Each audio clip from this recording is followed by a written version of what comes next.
What's up guys, welcome back to another video. In this video, I'll be showing you how to cancel Linkvertise subscription.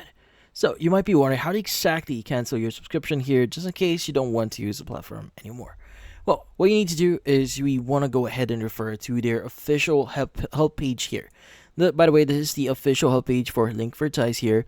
And according to their website here, in order for you to cancel your premium account or your subscription, you first need to log in.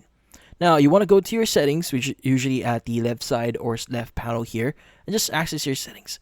Now, look for the option or click on the three dots option next to the Manage Subscription option, and just choose the option here that says Cancel Subscription. Now, you will then be guided on another page, which in this case, you just need to follow the on-screen steps in order for you to cancel your subscription. But yeah, so this one is actually pretty simple. Just follow the steps and you should be good. And that's about it. So, if you found this video helpful, don't forget to leave a like or maybe subscribe to our channel. Thank you for watching.